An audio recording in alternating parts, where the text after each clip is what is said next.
Hello and welcome back to my channel. You're with Joanne. How are you all today? Well, I'd said to you that I was talking to all these people and they're like, look at this, look at this, look at this. I don't know what it is. My daughter, who is just about a qualified dermal therapist, said it could be a pimple that's coming through or it could be some type of blister. We will know tomorrow. Look at this. So don't... Look at this. So yes, I've had to put cold compress on it today. But I noticed that after I finished work today, and I'm wondering whether it's because I was wearing the way the mask was, it sort of cut in, and I don't know. But anyway, yes, I am doing really great, but my face can't win, eh? Can't win. And the other thing is, don't agree to go have coffee with the ex to show them how great you are and forget to take your medication because you end up crying. Yes, I did. I forgot to take... I've been feeling so good, I've been forgetting to take my medication, which is a no-no. And today it all caught up with me. And I ended up in tears. I'm like... Anyway... That's life. That's what all the people say. It's riding high in April and you're shut down in May. Anyway, so that's what's happened today. So that was a bit of fun. But later in the week, I've got some coffee dates with other people. The other thing is I'm working Monday, Wednesday, Friday. So that means that I won't be live tomorrow and I won't be live on Thursday. I've had about 3 hours sleep today. I've had uni, so I'm not going to be on long because I'm very tired. And I'm probably not even going to show anything to do with Katie Joy because I probably will fall asleep. So anyway, so my daughter's going to look at this tomorrow and have another look at it and see what it is. But I've got my little cold compress to put on it when I go to bed. So it's already come down. It looks a lot worse than what it is, but it was quite swollen, so it's actually come down. So yeah, so anyway, I hope you're all doing well. But as I said, I've been doing so great. I haven't been taking my medication, which is not good. You need to take your medication. So oh dear me. How does Bobby the cat not go to sleep? We know cat. I know Bobby has been working overtime. I've been watching some of Bobby's stuff. We're going to start with the Queen of Sass, Helen Dalton, because her Twitter account, particularly with ICAC starting today and the further resignations in New South Wales, she has been very, very, very sassy, and we're here for political sass, are we not?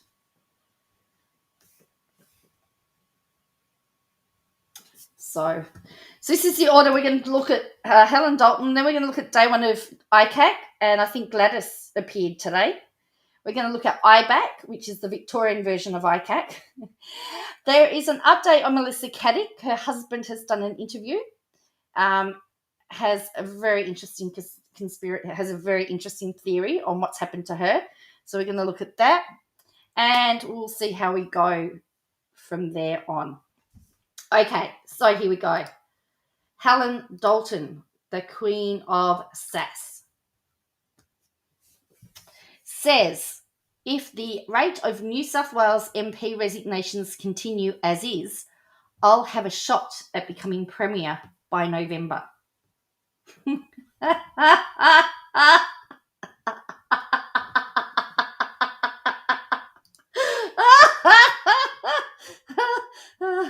I'll repeat that. If the rate of New South Wales MP resignations continue as it is, I'll have a shot at becoming Premier by November. I believe it's up to 5 by-elections now in New South Wales. 5. So they've all started, they're jumping ship. So then this She's retweeted something about ICAC. Here we go. Look at this one. So it says, are we finally flattening the curve? The break-in, there have been no new cases of New South Wales politicians resigning in the last 24 hours.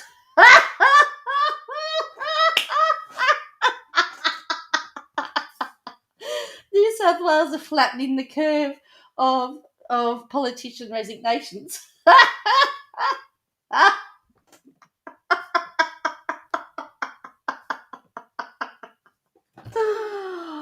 Isn't that brilliant?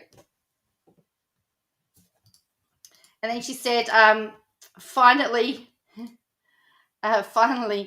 some respite for the extremely busy Anthony Green. He does a lot of the political stuff. Yeah, are we finally flattening the curve in New South Wales? We haven't had a politician resignation. Hello, Rufus. And then someone says, it's only the first day of the hearing, Helen. Give it a week. But yes, as I said, this is hilarious. I love this.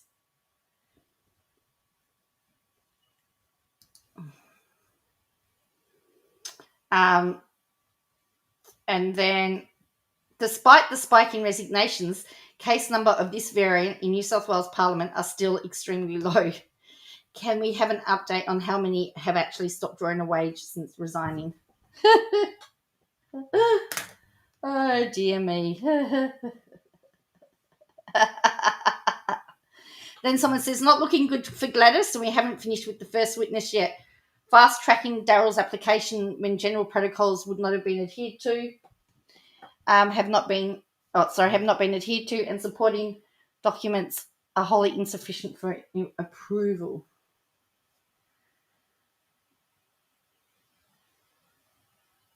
I appreciate this level of sass. It's only Monday.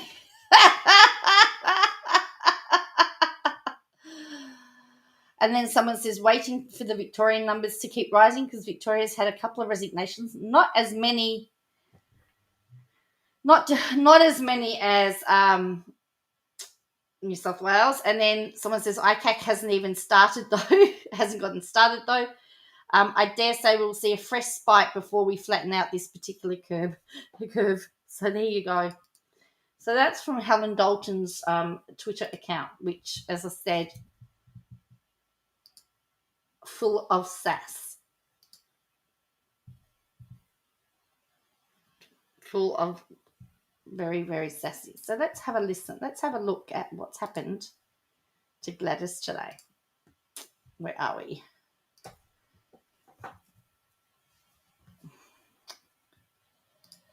Here we go. So it was done virtually. So now here we go. ICAC 9:15 is the timestamp. So Gladys Berejiklian told a private ICAC hearing she did not suspect Darryl Maguire of corruption. And there she is. Oh, I left my house. I'm 5 hours down the south. Wow, Victoria hasn't lost its premier and deputy premier in a week of each other. No, they haven't. Former New South Wales Premier Gladys Berejiklian insisted during private questioning by the state's corruption watchdog that she did not suspect her former boyfriend had engaged in corrupt conduct when she demanded his resignation in 2018. The Independent Commission Against Corruption, ICAC, is investigating whether Ms. Berejiklian breached public trust or turned a blind eye to alleged corruption when she was in a secret relationship with former MP Darryl Maguire. Ms. Berejiklian demanded his resignation in July 2018, saying she was shocked following admissions he made to the ICAC regarding the former Canterbury Council and his intentions to share in commissions from property developers. It has previously been revealed that she was in a close personal relationship with Mr. Maguire from around 2015 for 5 years. That's a long time. On the opening day of 2 weeks of hearing, the ICAC was shown a video from a compulsory examination of Ms. Berejiklian, which was held in private on September.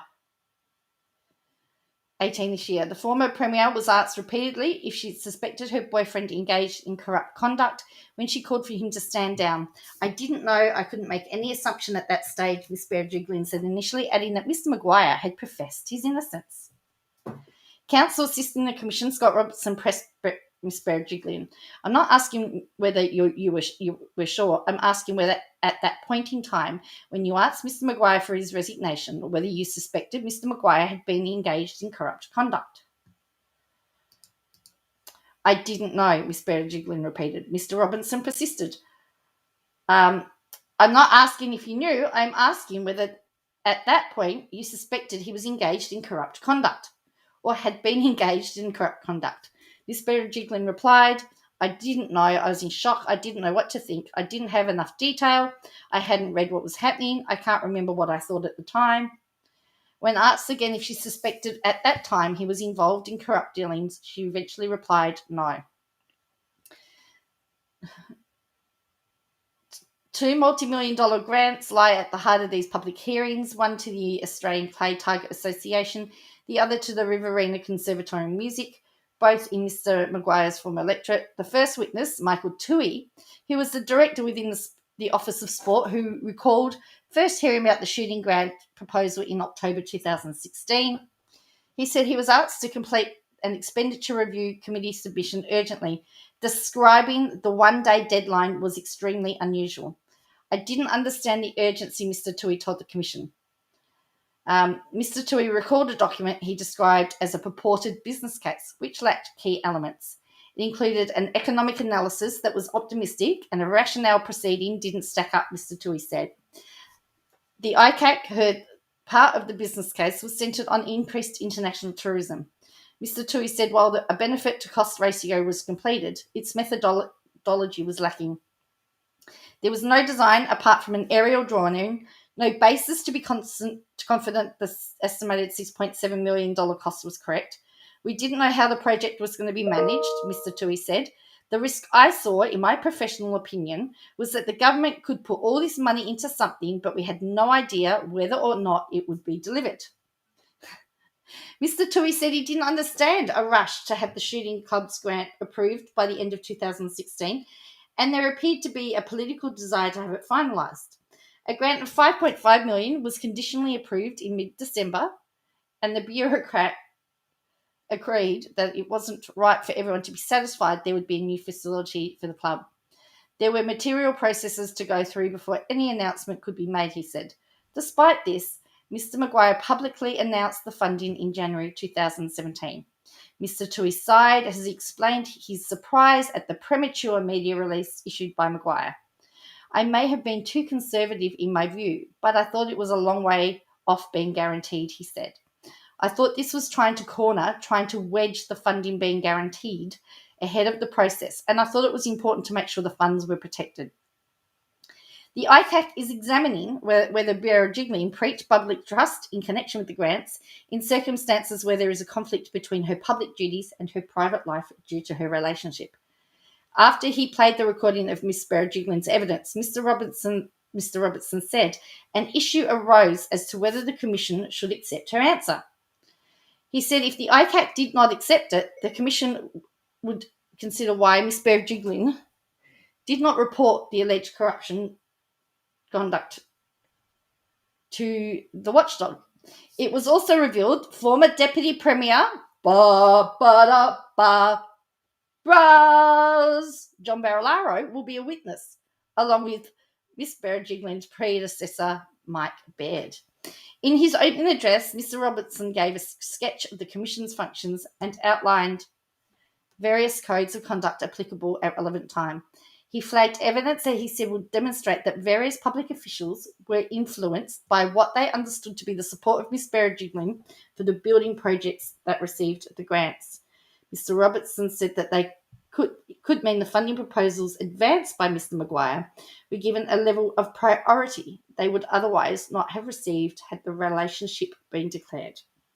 That may well have been to the detriment of equally or more deserving projects or funding proposals, he said. The hearing continues. So there you go. That is what's happened. That's day one. day one, and it looks like she's already knee deep in COVID poo. Hey, what about the New South Wales Premier? Oh, did you? You tried to. Oh, that's why you're talking about bras. What about the new New South Wales Premier announcing that him and his wife are expecting their 7th child? Good thing he's the Premier, eh? Hello, Chloe.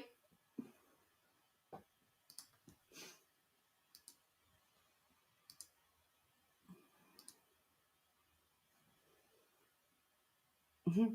Yes, it is a lot of kids. Yes, he's got 6. He's now about to have, they're pregnant with the 7th.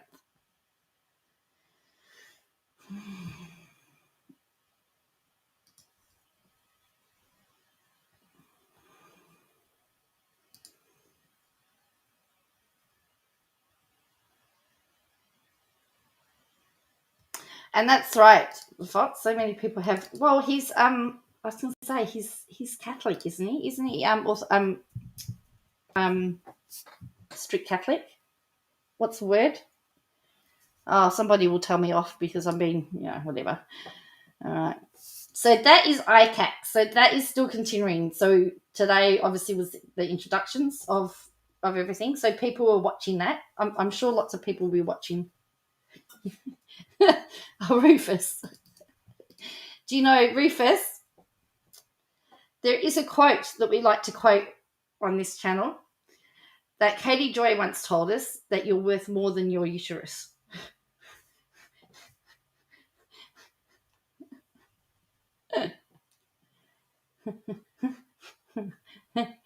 So you're worth more than your uterus. That's a Katie Joy quote. We've got a few of those. So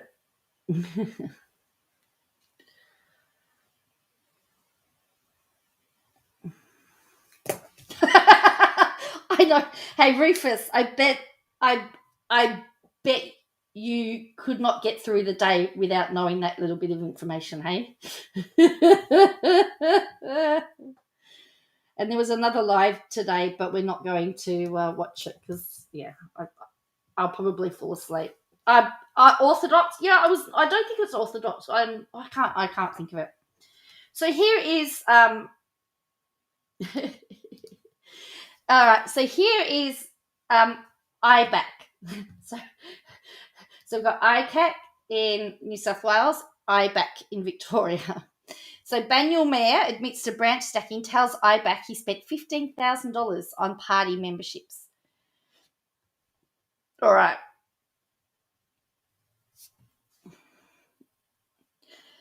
So the Mayor of a Melbourne councillor has admitted to branch stacking for the Labor Party at a corruption... yes, Opus Day, that's it, thank you. At a corruption inquiry revealing he'd spent at least $15,000 of his own money on other people's party memberships. Rick Garotti, the Mayor of Banyul City Council in the Melbourne's North and the former Secretary of the ALP's Heidelberg branch, IBAC is investigating the misuse of taxpayers' funds for branch stacking in the Victorian branch of the ALP. Mr. Garotti told the inquiry he started branch stacking about 5 years ago by paying for other people's party memberships, but was aware it had been happening in the Labor Party since 2002.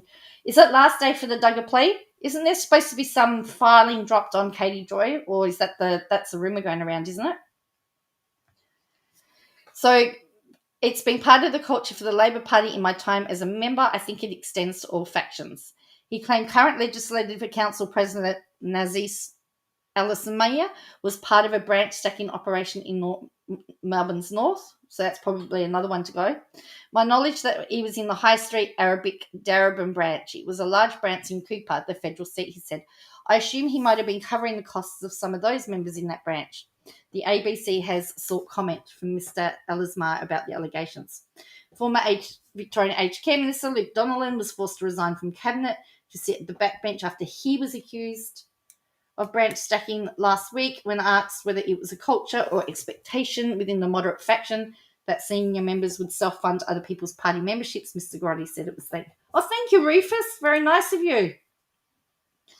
Mr. Grotti said that there was a pattern of politicians employing factional allies and their families. In 2018, the ABC uncovered allegations of branch stacking in the Heidelberg branch of the Victorian ALP, which saw its membership balloon from 13 to 325 in a decade. I think she did say it was okay to branch stack, but that's okay because it's Gladys. It raised concerns Victorian Labor may have been using a small African community to stack votes. Mr. Grotti said a significant majority of members he recruited came from the Somali community, and they were brought to branch meetings by Dr. Hussein Harako, who was the founder and the secretary of the Somali Australian Council Victoria and the president of the ALB's Heidelberg branch. Mr. Grotti admitted paying for other people's party memberships while he was the secretary of the Heidelberg branch, estimating he spent at least $15,000 of his own money. $3,000 a year would be a fair amount to say I was contributing to the cost of other memberships, he said. He told the inquiry Dr. Harako, who is scheduled to give evidence later this week, contributed a couple of $1,000s to pay for other people's party membership. These people have too much money, in my opinion. Mr. Grotti, who said he looked up to former Minister Adam Simirak as a mentor, denied he was running a branch stacking operation across the northern suburbs of Melbourne. I would characterise it that way. No. Yeah, but they don't talk about that one, the Fox. We were recruiting. I was involved in recruiting in Heidelberg because I was the member of the executive, so I was directly involved. In that case of the other branches in the north, I was aware and I assisted and supported. So there you go. So IBAC is also like ICAC. So there you go. That's the latest from Victoria. We're just going to have a bit of a... they didn't go off about Family Guy's person, the Liberal not wearing his mask. Right, let's have a look. I had something here to talk about. No, that's to do with that one. That's to do with that one.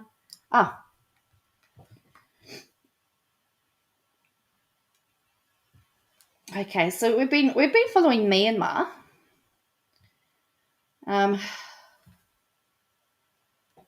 There's a little bit of good news out of Myanmar. A little bit. Myanmar to free more than 5,000 jailed for anti-coup protests, junta chief. So they've been under martial law. So Myanmar will release more than 5,000 people jailed for protesting against the February coup, which ousted the civilian government, and the country's junta chief said. A total of 5,636 prisoners will be freed to mark the Thanet festival later. In October, Min Aung-Hlaing said after days he was excluded from a regional summit over his government's commitment to defusing the bloody crisis. More than 7,300 are currently behind bars across the country, according to the Assistance Association for Political Prisoners. Myanmar authorities have released more than 2,000 anti-coup protesters from prisons across the jail in July, including journalists critical of the military government. Foreign ministers of the bloc agreed a non-political representative from Myanmar would be invited to the October 26 to 28 summit instead. A statement noted insufficient progress in the implementation of the 5-point plan agreed by ASEAN leaders in April to end the turmoil following the coup. Myanmar, mostly ruled by the military since a 1962 coup, has been a thorn in ASEAN's side since it joined in 1997. The coup snuffed out Myanmar's short-lived dalliance with democracy, and 76-year-old now faces a raft of charges in a junta court and could see her jailed for decades. Nobel laureate Sue has spent much of her life resisting Myanmar's generals, is scheduled to testify in court for the first time later this month. So they're actually releasing some of the people that have been. So there is a little bit of good news. Yes, I actually was watching Roadhog when the channel was struck because it disappeared.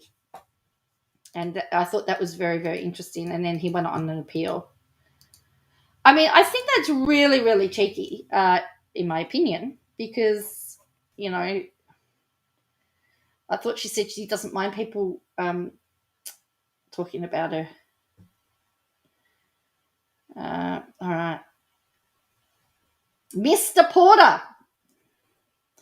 Christian Porter. His little bag of money. Labor push for fresh probe into Christian Porter's legal District fees. Minister Christian Porter's fate as a cabinet minister could come down to whether he is prepared to pay back hundreds of thousands of dollars to an anonymous donor and fund his own legal fees. What has been reported as the liability for Porter from his legal battles with the ABC was up to $1 million. I understand the actual figure to be more around the $300,000 mark. There is a belief within the government that it is untenable for Porter to receive such an amount of money anonymously and remain in the cabinet. It seems likely Porter will have two options: to repay the money or resign. Bye-bye. Scott Morrison, Secretary of the Department of Prime Minister and Cabinet, Phil Gaetjens, is looking at whether there has been a breach of the ministerial standards here. It's now a question of when Porter's fate is decided, Karen. Bye-bye to Portaloo. Yes, you can get in trouble for false striking. So, former Attorney General Christian Porter could be the subject of a fresh probe if Labor has its way. And we were calling him Portaloo. I told you I'm tired. Portaloo. And we're talking about probes.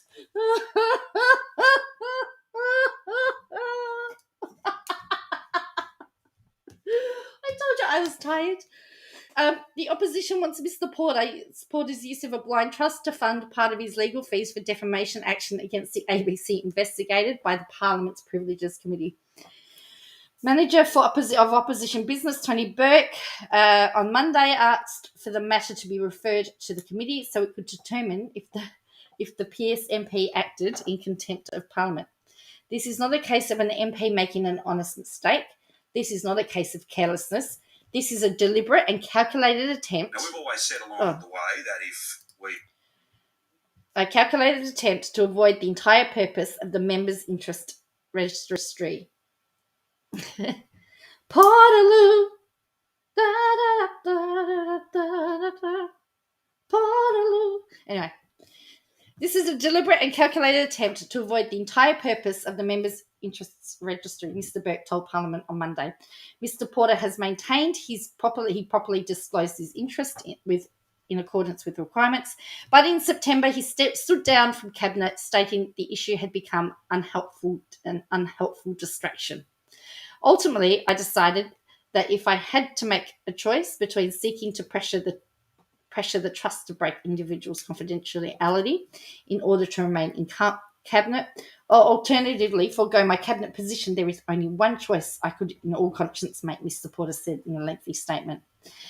Prime Minister Scott Morrison at the time said he considered the matter dealt with following Porter's resignation, but a fresh attack, Mr. Burke argued, if the House allowed the precedent to stand, it could render the Register of Interests worthless. It means any member of Parliament can set up a trust and instruct the trustee to accept donations on a confidential basis only, and then receive the cash from any source, all the while saying, well, I couldn't tell you where my donations are coming from because they are given on a basis of confidentiality, told the House. This behaviour empowers other MPs to create such a trust as a means of escaping the disclosure of obligations as an elected member of the House. Speaker Tony Smith will consider a referral and report back to the House later this week. So what are your thoughts on that? Should it be investigated by Parliament? Portaloo. Ba-da-da-da-da-da-da. Portaloo. Oh, dear. Oh, dear. So what are your thoughts on that?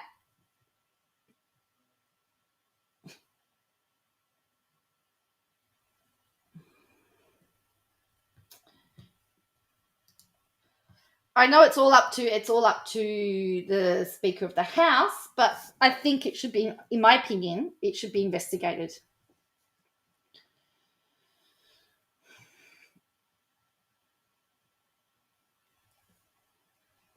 So for those just joining, welcome. So this is only going to be a really short live tonight because I'm really tired. So I know that KJ's Instagram live was an hour 30, and so we probably need over 2 hours to go through that. I'll be asleep. I probably will fall asleep. Did anyone see Toad's video? She cut that video to shreds. She cut that video to shreds. I don't even know what the Swedish word for what word he was talking about at the start.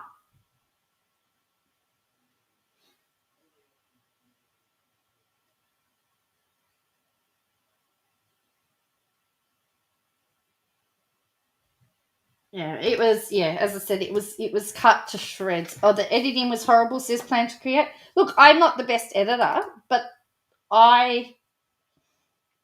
that to me is pretty bad.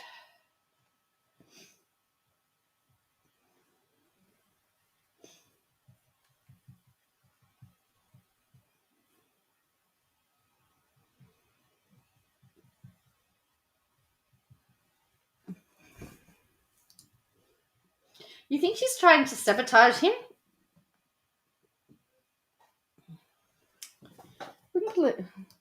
Well, I actually, if the story could be told without all the cuts, I think it would be all right.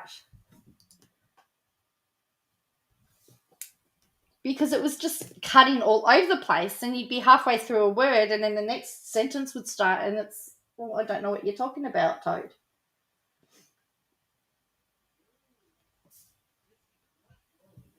Well, that's true.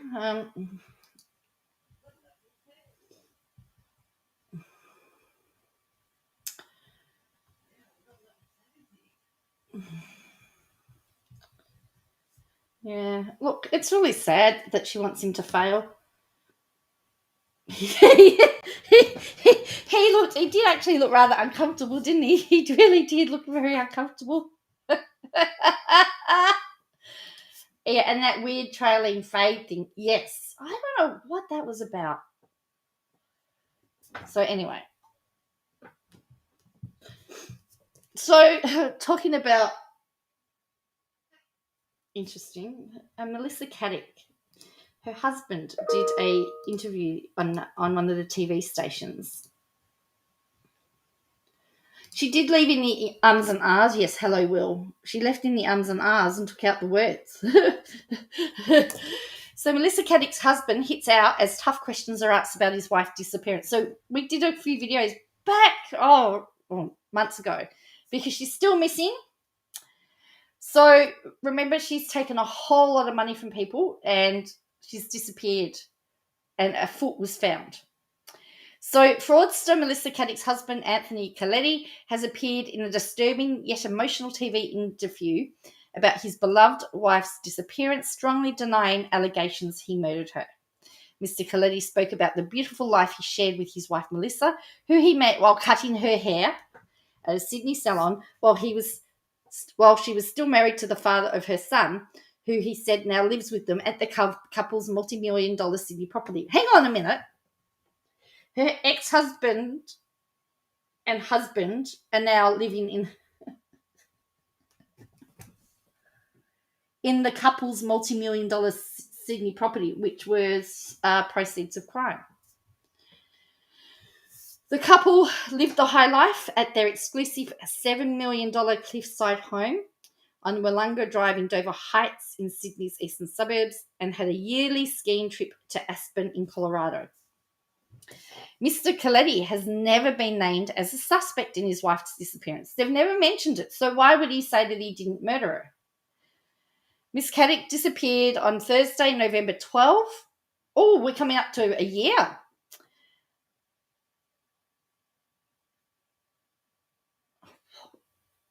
That doesn't even make any sense, news.com.au, while going for a jog. Leaving behind her phone and wallet at home the day after she was interrogated by investigators from the Australian Securities and Investment Commission, ASIC, and into an alleged $23 million fraud by her company. Her decomposed foot washed up on a remote New South Wales South Beach in February, 3 months after she disappeared. The rest of her body has never been found. During the lengthy and at times harrowing interview on 7 News Spotlight, The Vanishing, I don't know whether you'll find it on YouTube or anything, but it's called The Vanishing. Mr. Coletti spoke about the 14-hour raid conducted by ASIC's raid that left his wife shell-shocked. Awkwardly, given the way her death was confirmed, he said ASIC took all the files, all the receipts, everything like that. So I really feel she had no foot to stand on, he said. What on earth? Did he really say that she had no foot to stand on?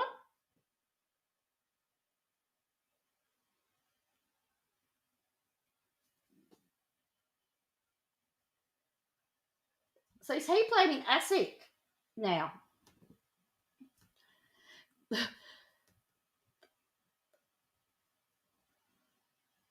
He said ASIC took all the files, all the receipts, everything like that. So really, I feel she had no foot to stand on. Why did he have to say no foot to stand on? Why that phrase? When we know that the foot washed up, she's only got one foot.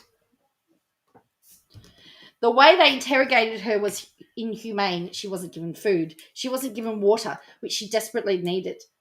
I've seen her in that state, he said. Mr. Coletti accused ASIC of taking multiple pieces of his wife's jewellery from a safe, each worth $500,000, and her wedding dress, in scenes he believed were intended to break her.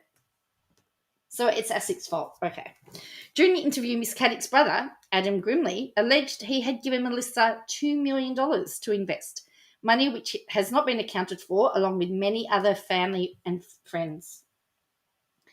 ASIC has claimed the cash was never invested and was used to fund Mr. Caddick and Mr. Coletti's lifestyle, an accusation the husband denies.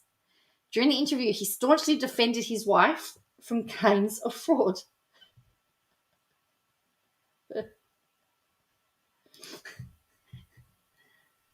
And his own knowledge of his wife's alleged activities, describing her as the love of my life, and even denied the understanding of what a Ponzi scheme was.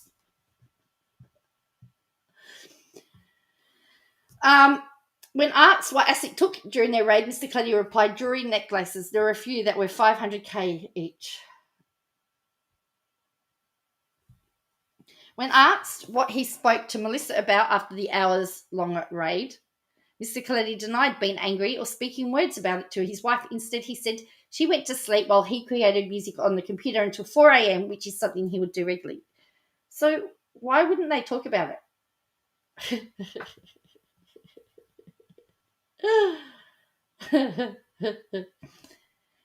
Why wouldn't you have spoken about what had just happened?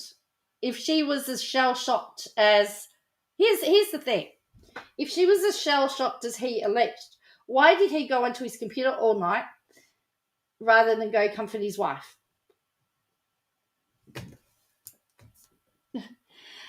An incredulous interviewer, 7 News Spotlight, Michael Usher, said nothing happened in the house. There was no anger, no fight. Rufus!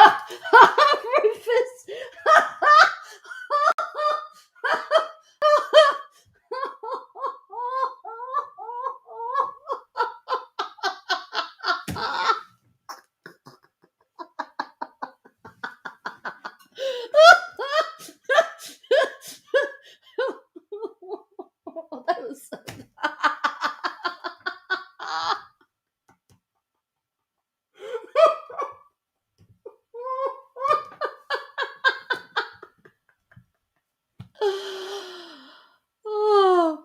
So anyway, so he was asked, nothing happened in the house. There was no anger, no fight, no was the response. Everything was normal. What did you ask Melissa? Usher said. I didn't. Couldn't ask her a thing. She was shell-shocked. She went straight to sleep. I held her. I just felt I had to console her. So we cuddled and spooned as usual. Hang on a minute, but you just said that you'd spent till 4 a.m. on the computer. We've got a KJ-type situation here where the story's changing. When it was suggested that there was a lot of stairs in the house, did you push her? The answer was an emphatic no. While questions have been asked... No, he's not. I haven't seen Cal. Well, questions have been asked about Mr. Coletti's knowledge of his wife's disappearance and the fact it took him 30 hours to report her disappearance to police. The Sydney hairdresser has denied covering up for her so she could escape and instead had many other theories. Here we go. Mr. Coletti said he believed she had been murdered and his suspect list is long. Has he given the list? Has he told the police about his suspect list, or is he going to do his own private investigation? The multi-million-dollar fraudster vanished 2 days after her home was raided by ICAC as a scale of punishing Ponzi scheme began to emerge. He told 7 News Spotlight he has cried every day since her disappearance, which police believe was a likely suicide. In a preview released ahead of the vanishing, he told the program it would make sense to him that Melissa Caddick was murdered. My suspect list is long. If the police came to me and said Melissa was murdered, I'd be like, it makes sense. I don't believe she committed suicide. Her love for her son, myself, her family and friends was beyond that. I suppose I grieve every day, you know. I've come from never shedding a tear in my life to shedding a tear every single day for a year. Miss Caddick swindled members of the public of almost $25 billion, including from her closest friend and family.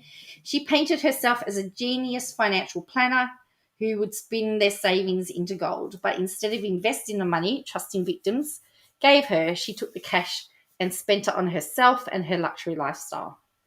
It all came crashing down in the days before her mysterious disappearance after ASIC launched the investigation. Her husband and 15-year-old son were left behind when Miss Caddick went missing. Mr. Coletti told 7 News Spotlight, can't keep silent any longer about his belief she did not die from suicide. It's time for the truth to come out.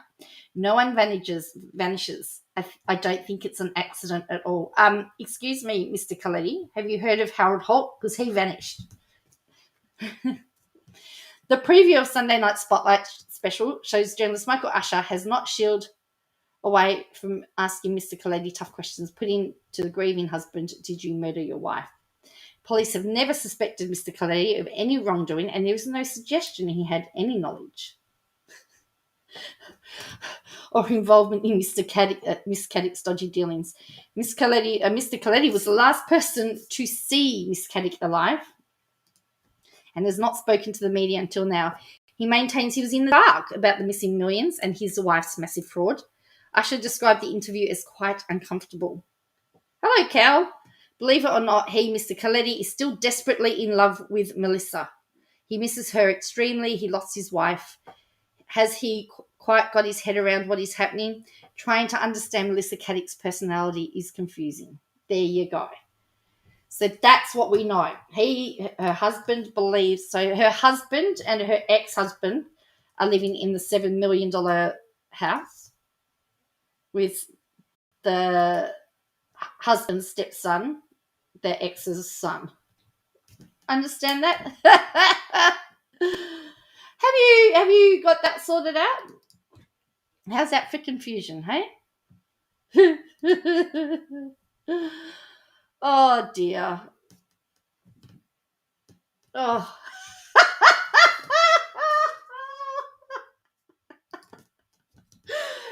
But no foot from Harold Holt unless you're talking about the measurements on the pool. I mean, it's still ironic that there is a Harold Holt swimming pool. A swimming pool named after Harold Holt.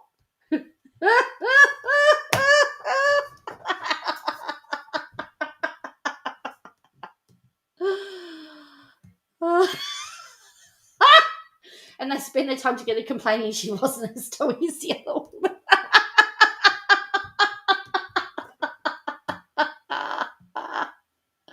Well, yes, maybe the dads are together.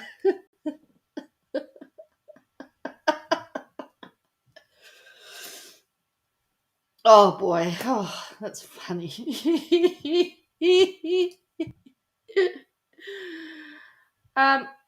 So this is Pedestrian TV's coverage of it. It says new pics of Melissa Caddick have been released in the lead up to a bombshell TV special. So I believe this was on last night. So new images of Sydney con woman Melissa Caddick with her husband Anthony Coletti have been revealed in a highly anticipated interview detailing new evidence and theories around her disappearance. Harold Holt is an Australian Prime Minister who went swimming one day and was never seen again.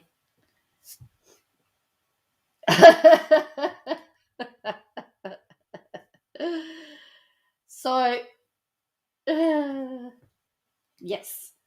You know what? I actually got the report that was given to the Prime Minister on Harold Holt, and I was going to edit it. I was meant to edit it and release it. And it's all the documents with the letters and everything, and all the police interviews and the police reports about the event. It's actually very interesting.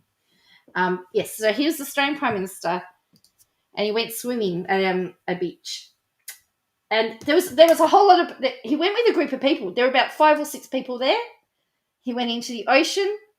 They saw him, and then he disappeared. And there's been lots of conspiracy theories. I mean, one of the conspiracy theories is that the Russian submarine came and picked him up. They've not found anything. And then, as I said, they've opened a swimming pool in his name. We named the swimming centre. Yeah.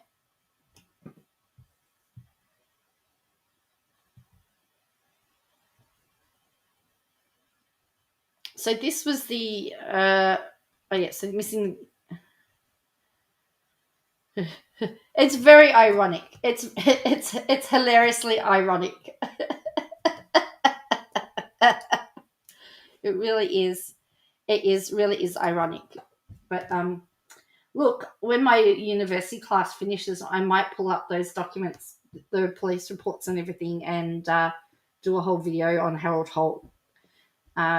He actually did bring in quite a few policies. He brought in, what did he bring in? He brought in a very momentous policy, in the time. I love it. Search Harold Holt and you get his swimming pool. So he was Prime Minister from 1966 until he disappeared in 1967.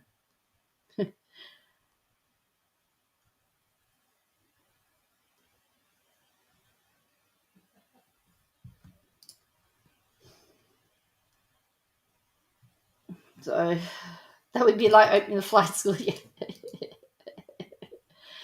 So he's presumed dead, of course. Oh, that's right. Harold Holt oversaw the changeover from to $2 and cents. He did from pounds and shillings. He oversaw the creation of the Reserve Bank and the decimal currency on the 14th of February, 1966. So that's what he did in his short time.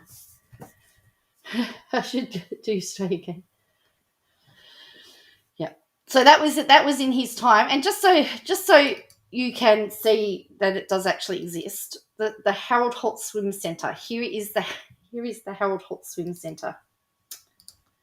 This is Google Maps. Harold Holt Swim Centre. There you go. This is what it looks like inside. Oops. There you go. The Harold Holt Swim Centre.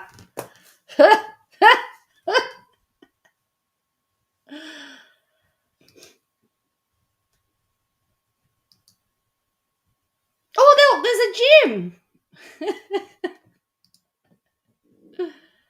Oh, dear. Ooh, fancy.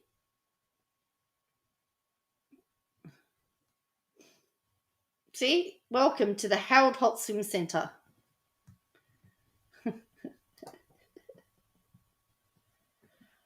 There we go. And then there's the pool etiquette. There's an outdoor pool too. Oh, look at that. It's quite big. It does look real nice, doesn't it?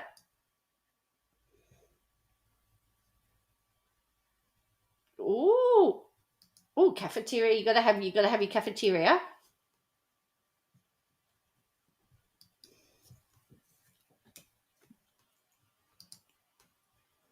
Ooh, Freddy's.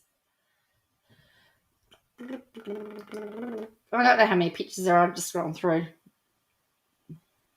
Oh yeah, bikies.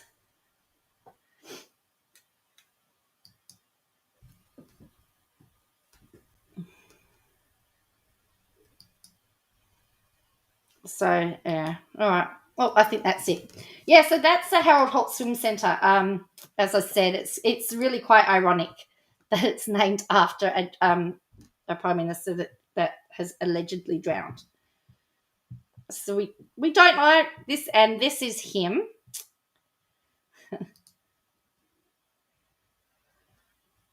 Yeah, look, there's been lots of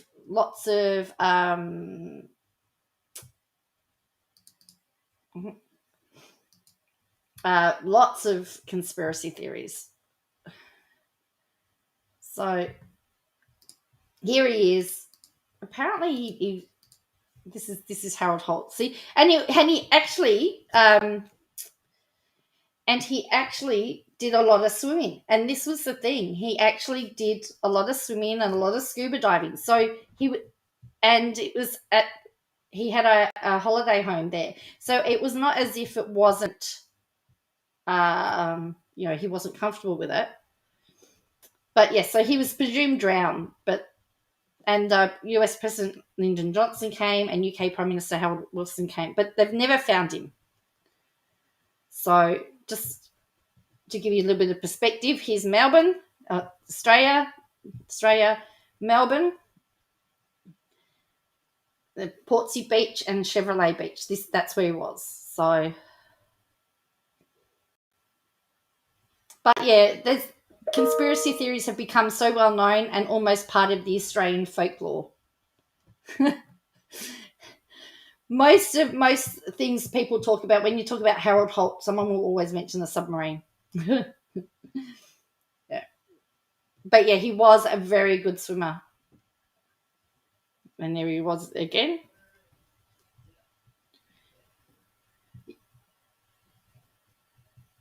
Oh, that's right. He did the national referendum, which paved the way for Indigenous Australians to finally be counted among the country's population. For a man that was in office for a very short amount of time, he made two momentous decisions. The currency switch and recognising Indigenous Australians as population. He was one of the first politicians to end the White Australia policy. He was the first Prime Minister. So, meanwhile in China. So for someone in office, in fact, Harold Holt did more in his short time in office than what ScoMo has done, in my opinion. So, and he knew the day Holt vanished was hot and humid. And there was an around-the-world sailor who was sailing into Melbourne's Port Phillip Bay, and they went to see him. He had a lady friend and a couple of younger guests. So he just had shoulder surgery. He played tennis on the Saturday. So, yeah.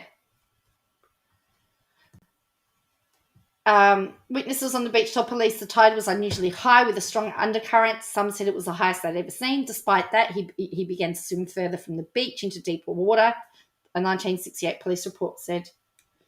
One of the things Holt had said to the group before he went into the water was, "I know this beach like the back of my hand."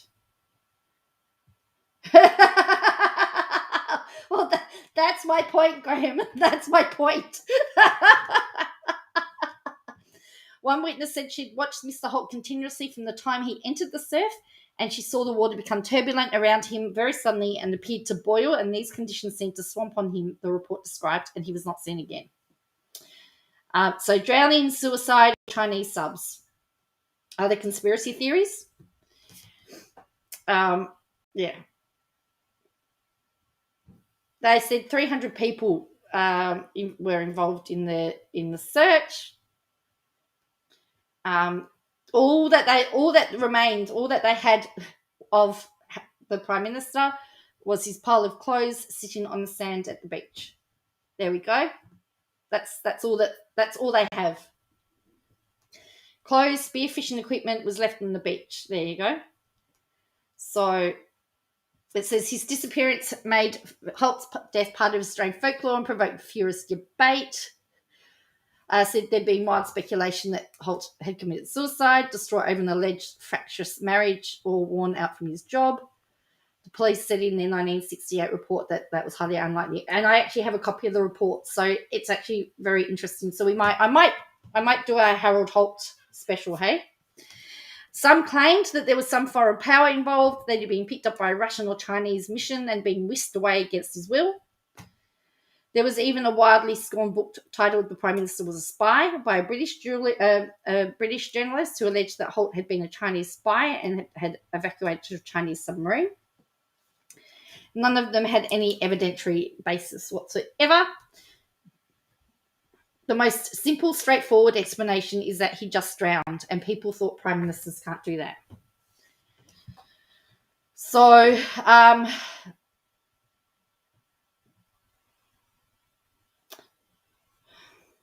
yeah. A whole thing on the Australian Mist, yeah. So that was the Prime Minister is missing. Harold Holt, 67. So this was his wife's favourite photo of her and Harry. Yeah. So anyway, and it says, years later, Australians would honour their missing Prime Minister in a fashion befitting the country's famous, laconic sense of humour. They named a swimming pool after him. Yes, that, as I said, it's hilarious. Yes, well, there's the picnic at Hanging Rock. Yes, there are, isn't there? Australian myths. All right.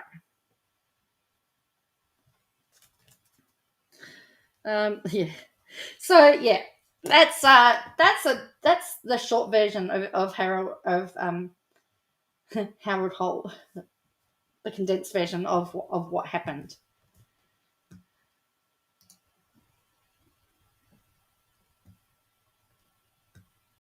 Nobody knows.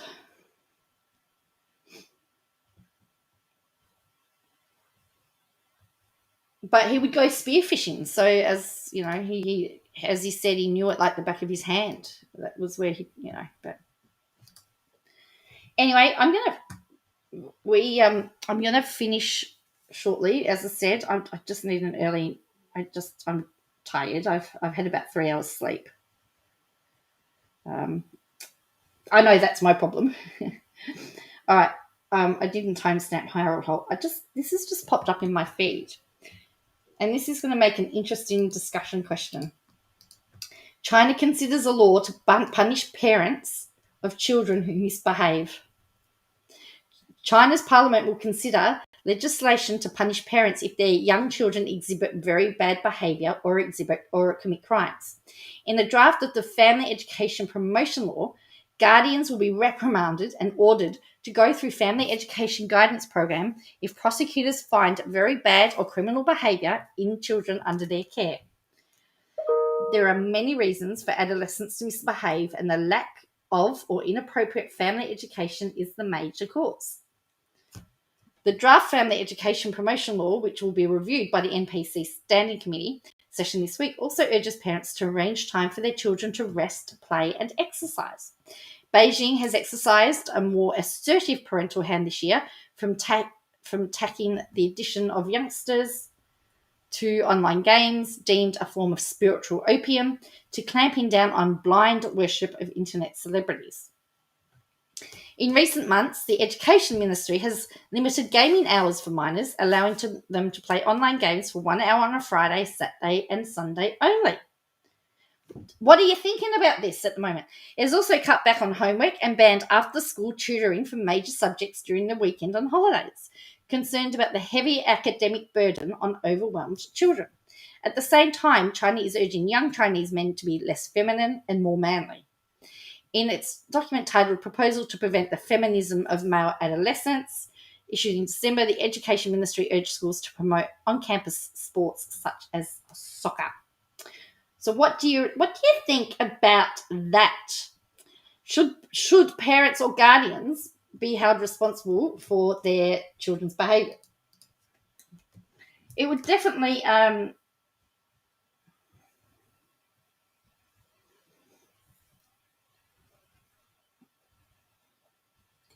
make parents know where their kids were. Isn't there a Simpsons episode where Marge and Homer actually had to stand, or Homer had to stand on the side of the road to say he was a bad parent or something?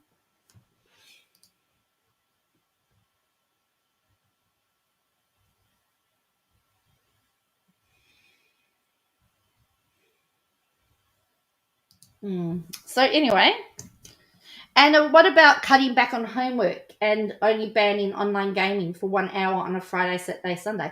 That would not be a bad idea, to be honest with you. That would not necessarily be a bad idea to cut, or even to cut screen time.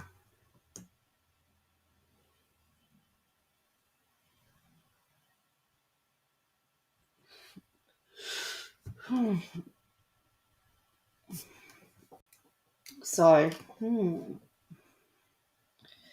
as I said, I'm interested in what you think. I think the young people are minors. I mean, you see babies with iPhones and iPads. You know, they used to hold rattles and toys. Now they're carrying mum's iPhone with them. In fact, they know how to use it. Very young. You know, that I always find that a little bit of a concern. But then I'm old school now. I'm considered old. I'm one of those one of those people back in my day. You don't think the government's got any right? It's a shame that the government needs to sit in. Yeah. Well, you always used to have the computers in the family. Well, that's where it was when I was growing up. It was always in the family room. But yeah, they're now in bedrooms, and now you got tablets as well. You got tablets, so and phones and all of that sort of stuff. So.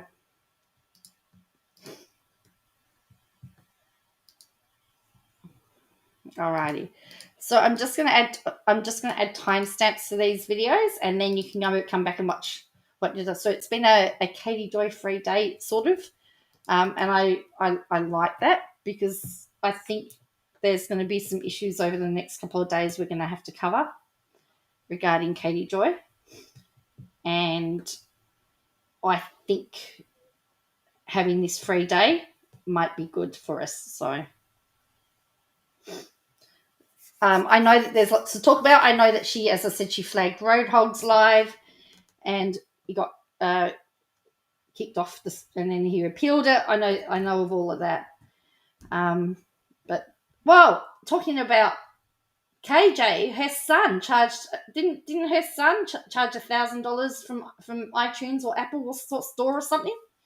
Talking about not knowing what your kids are doing. Does anyone remember her telling that story? Was it $1,000? I'd be horrified. I would not be, to be honest with you, I wouldn't be telling anybody if that was, me. That would be a secret I would be keeping to the grave. There's no way I'd be telling a public audience about that. So for those of you that came in late, you want to go back and see Helen Dalton. She is the Sass. She's the queen of sass, and she was very sassy today. So, hello, Sheena. I think she did show the bill, didn't she? And she was going to try and get it all back from Apple or something. Well, and that's why you need to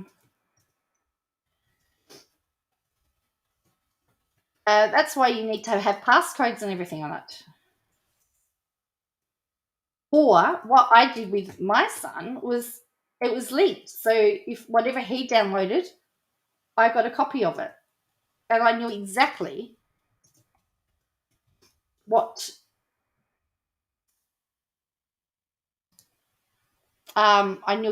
he was downloading.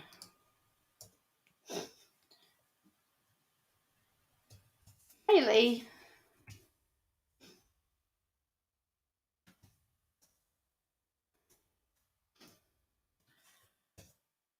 But it's interesting. China does have some of the most interesting things. So there's also a story. We've covered a story on Christian Porter, which is something we've covered.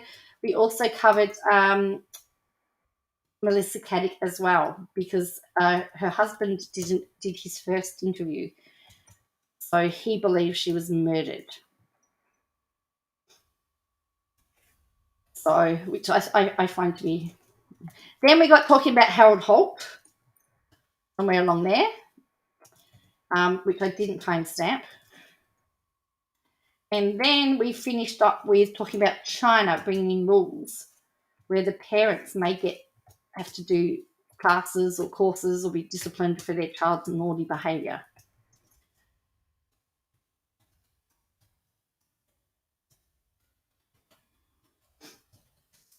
I've only seen part of what Katie Joy's done today, because I've been sleeping.